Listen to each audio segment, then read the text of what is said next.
Okay, back now with 2K Australia and James from Gearbox. We're going to talk about Borderlands, the pre-sequel. Woo! Finally, guns and skags on the moon. Yeah, it's perfect. So this is great. We've already seen some low-gravity gameplay. We've seen some different skills that we're going to get here on the moon. We've seen some stuff with the new characters. But you guys are going to take us on a walkthrough of some very different stuff today. What are we going to see? Oh. Yeah, so we're going to be showing the Outland Spur map, and I think the video we're showing, we're playing as Wilhelm. Now, Wilhelm was in Borderlands 2. He was the first big boss. He fought this giant loader with a human head. But in this game, you start out with him mainly as a man, and you have the opportunity to, through his skills, build him up to be that crazy robot that he was in Borderlands 2. And we're going to see his action skill. He has the ability to spawn these two drones, Wolf and Saint. Wolf is an attack drone, and Saint is kind of a buffing health and shield regen drone.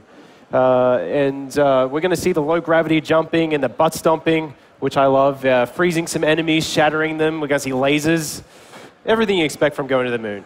Beautiful. So let's bring up the walkthrough here, and you can start leading us through it. Now, last footage that you guys showed off was very much the moon. Yes. It was very much like what we would expect from the moon. It was very barren, very gray. But now you're showing off a little bit more diversity here. Because I think some people were like, oh, okay, is it just like this? Is it just the moon?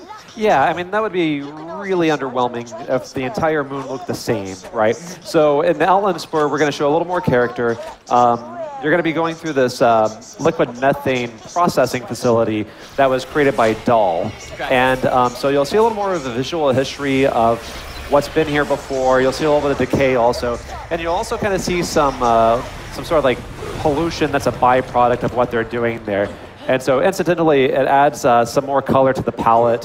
It'll be a little more distinct from what we saw at PAX. Great. So we've actually got it going back here. Oh, okay. Yeah. So, yeah, so already in the back you can see, like, there's sort of this Aurora Borealis, there's a sort of green tinge in the skybox, and, you know, we're doing that to make people feel like every map that they go to is distinctly different. Here we go. Oh, great. Great. And we're seeing some of the new freeze weapons here, too. Yeah, these are some new enemies. The Kragans, they're kind of these moon rock creatures, but they've also absorbed elemental attributes. And because in this map we're showing this liquid methane, which does cryo damage, they can kind of freeze you, but you can also freeze them and shatter them. And the cool things about these guys is if you shatter them, they actually burst out little mini versions of themselves to come and attack you as well. Yeah, so they're kind of like nesting dolls. When you kill one big one, two smaller ones, and then as you break those, it multiplies. Oh my gosh. You'll see something cool here as well. We have these air vents which shoot you up into the sky. So if you manage to burst one, you get shot really high, and then if you hold the crouch button, you're actually going to slam down to the ground and do this area of effect attack. And if you manage to do this landing on top of an enemy, you can just shatter them and see their ice particles drift off in low gravity. That's awesome. Something and you were really telling cool. me that. Oh, sorry. Go ahead. You were telling me that Wilhelm himself actually has like his own special butt stomping that you can upgrade. All of the player characters in Borderlands pre-sequel have certain skills which enhance their abilities in low gravity. So you can make the butt stomp more powerful. You can have elemental attributes applied to it. Wilhelm actually, as he upgrades himself to become the robot, he gets robot legs, pneumatic arms. So he can do more damage when he slams down as well. Very cool. What's really cool about the way that the enemies shatter in the pre-sequel is that they shatter along the trajectory that you hit them. So if you come down on top of them, they will shatter down the middle and off to the side. If you're shooting them straight ahead, the particles will go that way. So it's just really awesome that every time you kill them, it's going to be different. Yeah, now, is that something where if I come down and shrapnel goes out, you know, from somebody, that's going to cause damage in the direction that it goes in?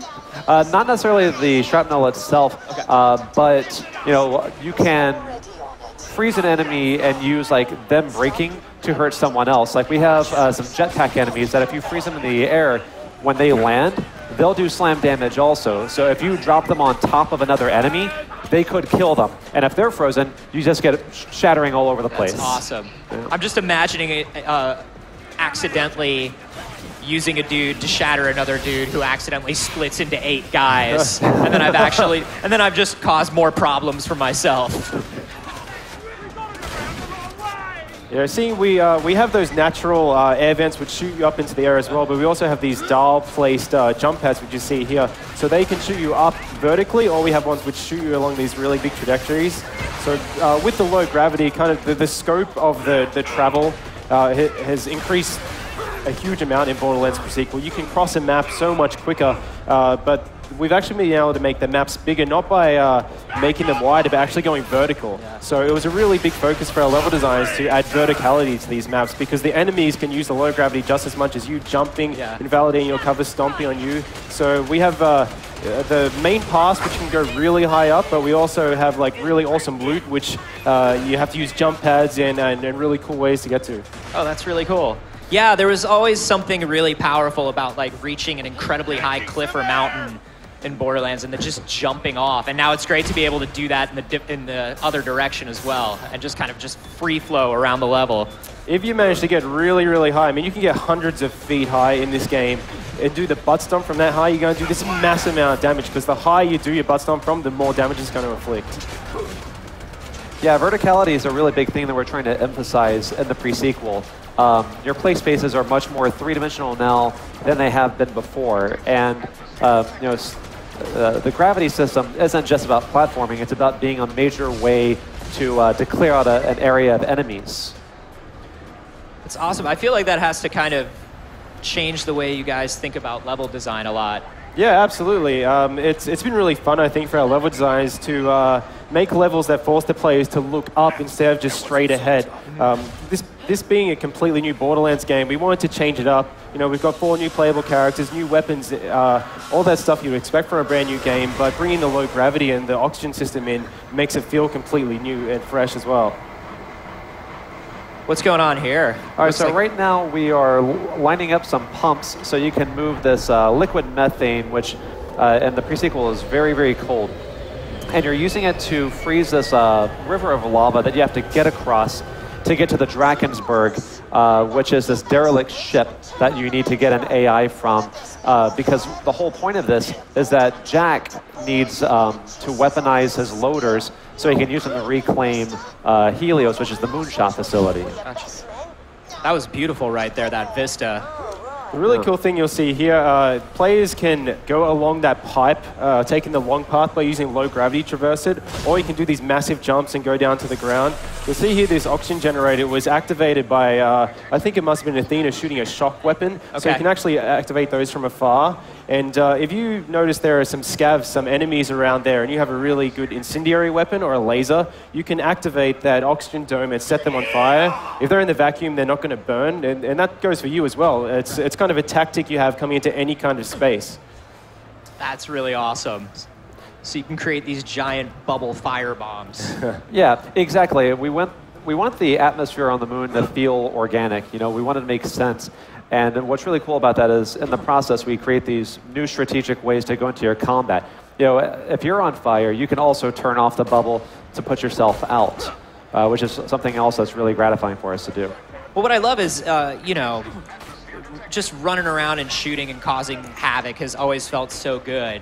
But I love that you guys are kind of taking the moon as license to just be like, well, how do we make it even just dumber on a huge scale? Like, how do we just create a giant fire bubble? Like, how do we create this idea where we just turn one enemy into 97 all of a sudden? Well, you know, it's really important for us, for our fans to feel like we're always adding something on. We don't want the combat to ever just feel recycled. You know, we want to feel like we're making it better every time. Gosh, that looks great.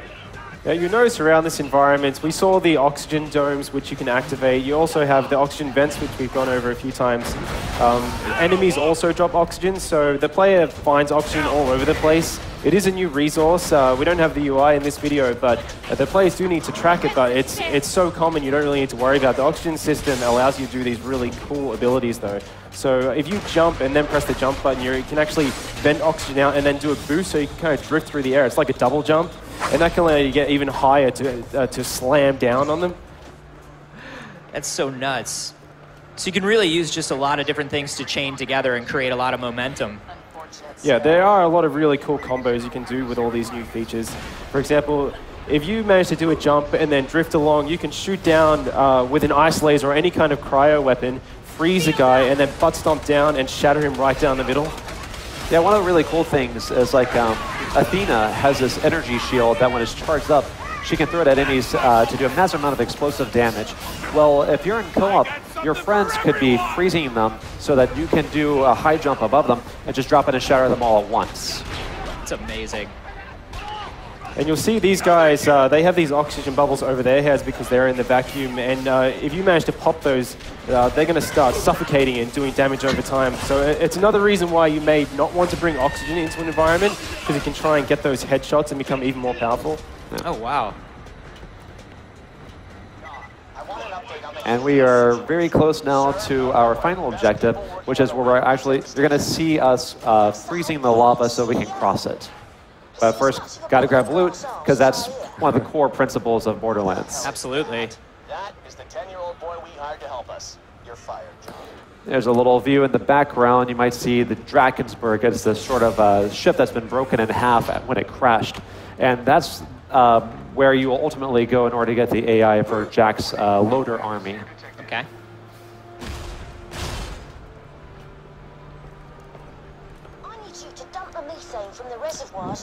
And up in the skybox, you can actually see Helios, the moonshot facility, while it's under construction. So it's not completely formed.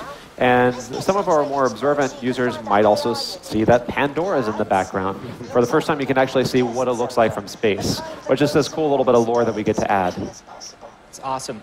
I love just the, even the new low-gravity running animations just look fun.